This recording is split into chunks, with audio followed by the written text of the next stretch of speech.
Hi there guys, welcome back to the Mortal Realms for issue 19. Now I know that there is a lot of excitement about next week's issue, which we will get onto at the end. However, we have a fantastic issue today to get through. So we've got 3 separate heroes today, and something I've never seen before, which is a slotted cavalry base, which is interesting. So we'll have a look at all that in a minute.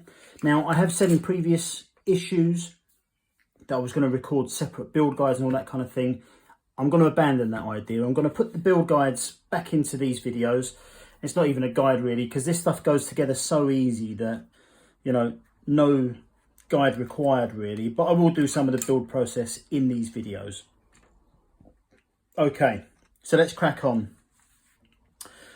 3 new Nighthaunt heroes, painting Nighthaunt, and add command abilities to your games. In this issue, your Nighthaunt commanders arrive with this issue. You have 3 new ghostly heroes to build, paint and play with. Your Nighthaunt force is now a sizable army, and you'll soon be playing even bigger games with it. To prepare you for larger battles, this issue's playthrough will teach you about command abilities. These are powerful ways that your hero can affect the units around them, giving you a tactical edge in your games. Happy hobbying. So we're going to look at the Knight of Shrouds, which is one of the models that we get today. Then we'll look at the Guardian of Souls, and then we'll look at Spirit Torment. So I think we get all 3 of those today.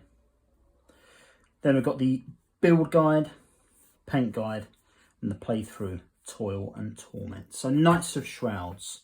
The Knights of Shrouds are spectral commanders who have been blessed with unholy power by Nagash. These are the leaders of the Nighthaunt armies, the strategic minds behind the processions of geists that serve the great necromancer.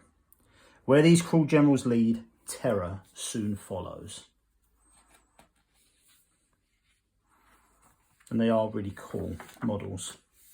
Then we've got the Guardian of Souls. Guardians of Souls were once necromancers who used amethyst death magic to further their own knowledge. Yet their arcane power was not enough to keep them alive. Nagash claimed their souls, shaping them into servants for his Nighthaunt processions. And then we've got Spirit Torments. Immortal and cruel, Spirit Torments and chain ghasts capture, imprison and torture the souls of those who have broken Nagash's laws. They are the jailers of Shaish, the keepers of the keys, and the fell guardians of the underworlds. Okay, so we've got the build guide. So actually, content-wise, we haven't got much at all this week. So let's build these guys up. So we'll do the Guardian of Souls first. So we need pieces 7, 8 and 9 and our slotted base. So I did read today in the Mortal Realms Facebook group that someone had a lot of problems today with the Knight of Shrouds, in that there was a hell of a lot of mold lines and that kind of thing. So we'll have a look at that as well today. Check out the problem. Sometimes these little issues, like the mold lines, they can vary slightly from issues to issues. So I remember in the past buying a whole load of different Space Marines. In fact, it was the issue 1 of Warhammer 40k Conquest. I noticed that the mold lines were a little bit worse on a couple of the models than they were on others. We'll check that in a second. Okay, so we've got 7, 8, 9. So put this one on 8 and 9.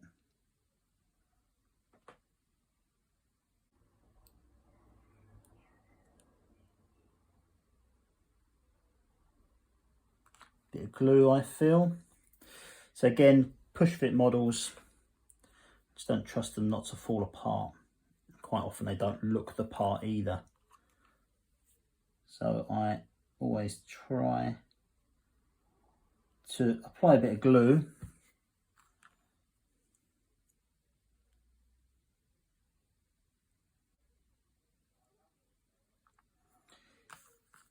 and to trim the little plugs on there as well.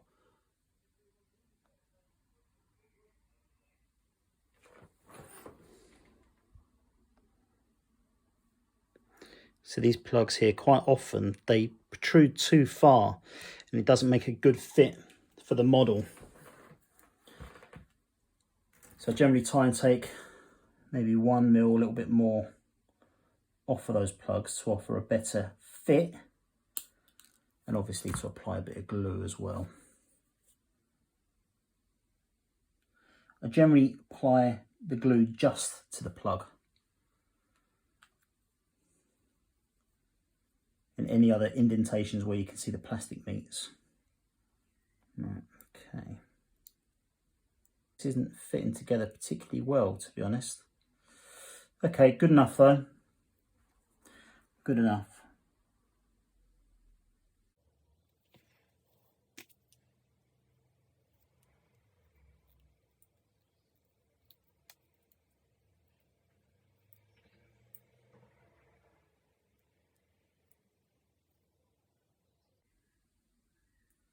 No, I'd say this isn't a very good fit at all. Okay, we're nearly there.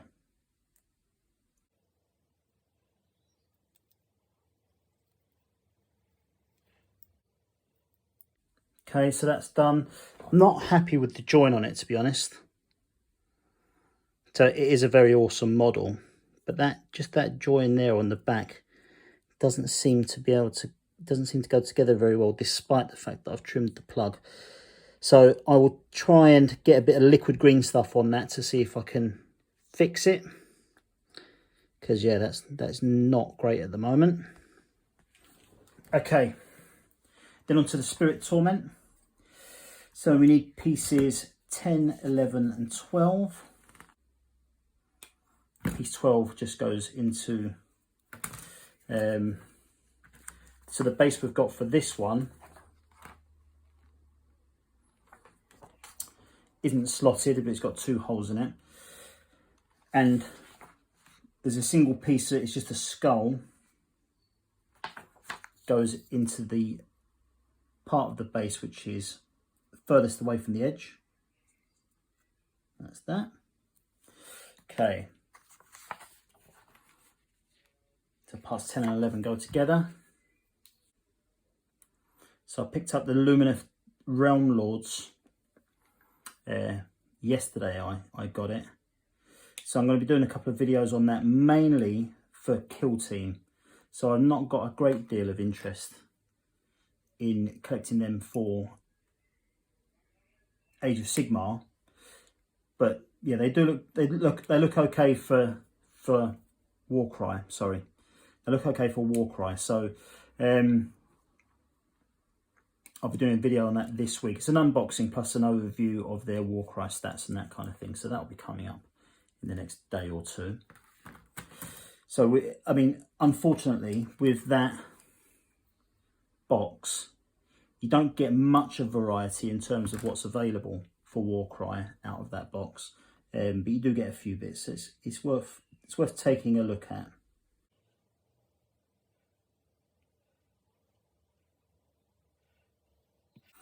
Okay, so it's just 2 pieces fit together.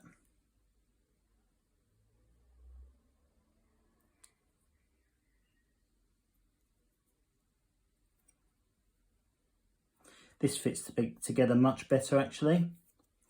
However, it's so flimsy. It all sticks on just from this one part here. So I sense trouble ahead for this model.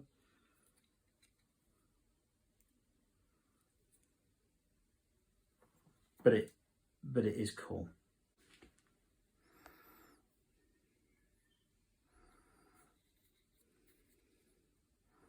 So it does look very cool. See, it's so flimsy on there. That's just the lightest of touches. So I do have fears for that in the future. Okay. And finally, the Knight of Shrouds. See, all of the remaining parts. That's 1 to 6.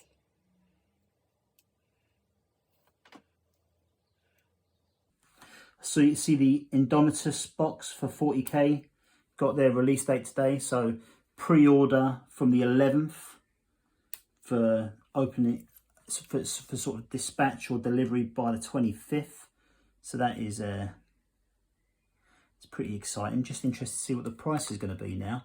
I've seen a whole range of different ideas on what the price is going to be. I've seen them as low as 120 and I've seen them as high as 200. So in terms of there was an estimate on the price, there was an estimate on the savings on one of the Warhammer live streams on Twitch a few weeks ago, and they said that the savings was around about just over 50%. Now I've done a bit of a price up on what I think that box is worth, and I think it's worth around about 350 quid, or probably a little bit more than that if you include things like the transfer pages and all that kind of stuff. So, you know, if we say sort of 370 quid RRP at least, I think if you look at just over 150, sorry, if you look at just over 50% discount, that puts us at about 150, 140 quid. So the estimates I've seen of 120, I think they're probably going to be about right. So what I'll be doing is, as soon as that pre-order goes up, I'll be whacking an affiliate link on a few of my videos for Element Games. So if you do want to support the channel, you know, you can do your pre-orders via there, and it would really help me out. It gives me a little kickback, help me to offset some of the cost of all the stuff I buy for the channel. But obviously, no pressure. I'm trying desperately not to monetize the channel. I don't want it to become something that people pay for. Okay, right, so we've got all of our pieces here. So on parts 1 and 2, which is the two main body parts of the skeletal horse. So I'm going to trim the plugs. See how this goes.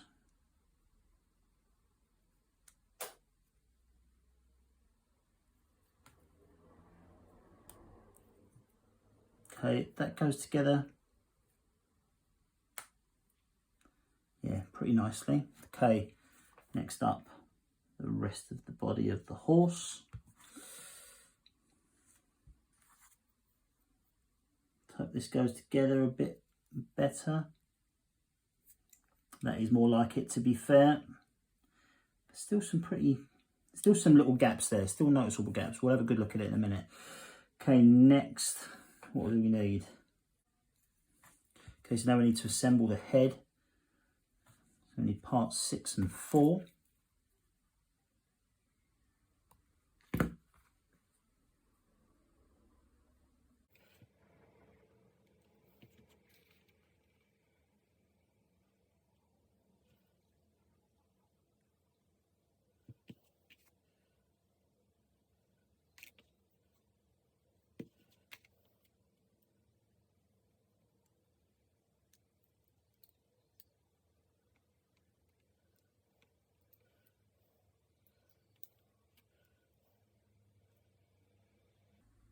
Okay, so that was pretty fiddly to put together. I can confirm that there are a few mould lines on there. It's not tragic, but it needs a bit of work before you paint it. Let's get this on the slotted base. Okay, right, so it is, to be fair, a really, really nice model.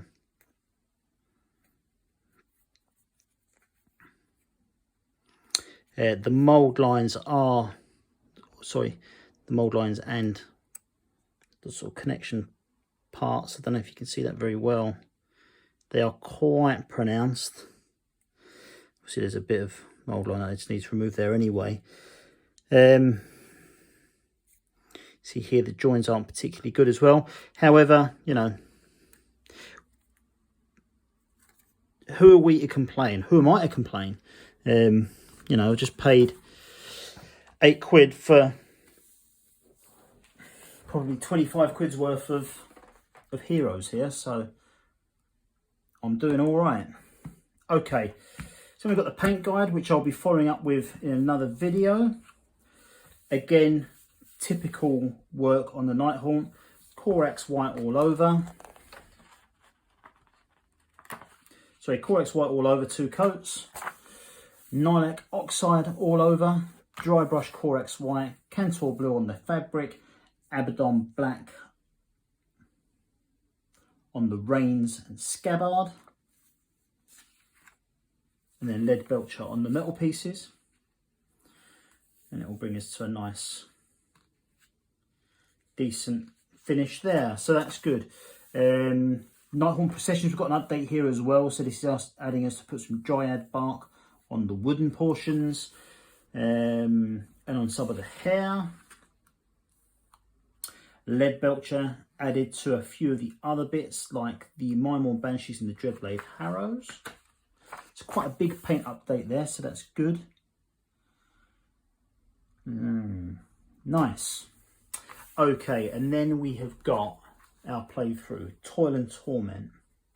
The sound of chains being dragged through the cold night filled the air. Accompanied by a jangle of iron keys, the spirit Torment had taken the field.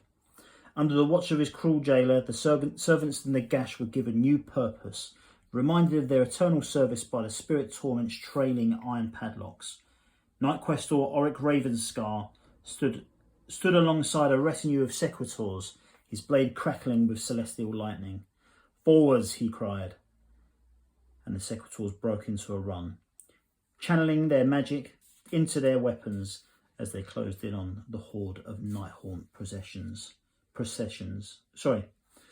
they closed in on the horde of Nighthaunt spectres. So we've got the Night Questor and the Sequitors, all 5 Sequitors, up against the Spirit Torment and the Chain Rasp Horde. And what we're going to be learning today is command abilities. Now, okay, so we have got new War Scrolls here. So we've got the Spirit Torment and the Knight's Questor. And we've also got a Guardian of Souls here. And it tells us after you've completed the playthrough, you can swap the Spirit Torment for the Guardian of Souls using the War Scroll below. Okay, but now we're looking at command abilities. So let's go back a page. There's nothing about it there. So basically it says each player receives 1 command point at the start of each of their hero phases. This command point can be used to activate one of the following abilities. So at the double is 1 command point. You can use this ability after a unit's run roll. If that unit is within 6 inches of a hero, you may treat their run roll as a 6. Then on the charge phase, you can use your command point for forward to victory. You can use this ability after a unit's charge roll. If that unit is within 6 inches of a hero, you may re-roll their charge roll. And then in the battle shock phase, you can use Inspiring Presence. You can use this ability in the battle shock phase. Pick a unit within 6 inches of a hero. They do not have to make a battle shock test. Okay, so that's good. So when we do our battle,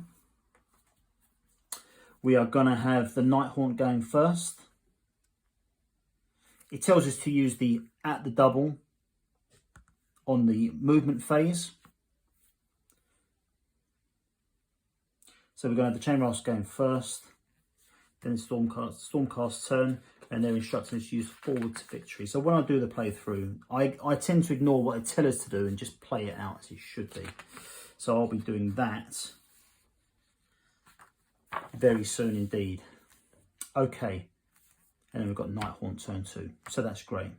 So from issue 21, so this is 19. So in 2 issues time, we are going to be fighting using our new battle mat that we received last week, which is an absolute belter. I love it. And we've got some terrific terrain coming up as well that I already own for Warcry, but it's really cool stuff. So I am very much looking forward to it. It's also showing us the reverse side of this mat and the one that we already use and where they join together. So the reverse of the mat can be used side by side with the battle mat you received in issue 4, allowing for even larger and more epic battles. Now, I wonder if you guys can help me. I have seen people online who have made a proper board with some of these battle mats. And I don't know the process. So if anyone knows any good YouTube video, or if they've done it and know how it works and that kind of thing, if anyone could recommend anything for me, I would really appreciate it. And I will, you know, I will probably try and copy that process in a video of my own. So if anyone can find a good video for that, I'll obviously give them a shout out and that kind of thing, if I manage to make a video about it. But yeah, so this is very, very cool. So Enter the Realms of Life. This issue comes with a new battle mat for you to use your games of Age of Sigmar. Obviously they're talking about the last issue because that's when we got it. This new battle mat is covered with highly detailed printed terrain showing the remains of an ancient overgrown ruin. From issue 21 onwards, you will take your first steps into the realm of life, fighting battles in its thick, unforgiving jungle. Prepare to march through the realm gate and begin the fight to save Gairan from the Nighthaunt processions. Okay, and then coming up, so next week we've got the Lord Arcanum, and that is pretty amazing. We've also got the Evocator Prime. I hope I'm getting that right. I'm assuming Lord Arcanum and Evocator Prime, but I'm not entirely sure. And then in issue 21, we get another load of Harridans.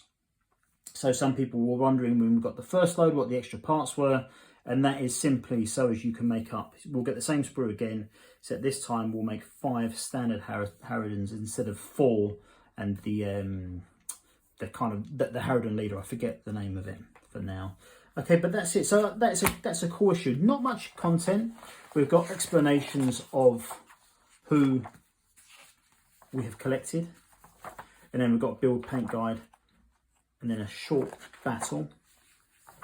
But it was a great issue in terms of models, in terms of receiving heroes, and we've got good stuff coming up as well. Next week's going to be a belter. I can't wait for it. And obviously issue 21 for more Harridans, which is a good thing. So just before we go, let's have another brief look at these models.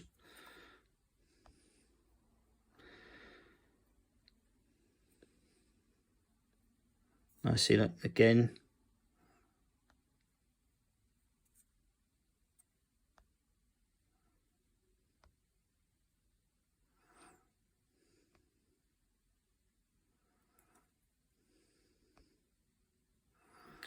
Again, a bit of liquid green stuff will sort out the crack in his ass. But that's nice.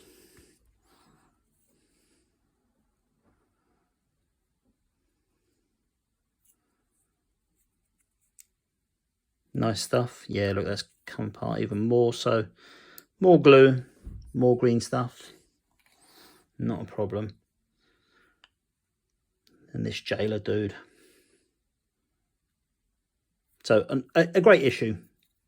So I'll see you in a day or two for the unboxing of the Lumineth Realm Lords, as well as look at their Warcry stuff. And then I'll see you next week for more Mortal Realms. See you later.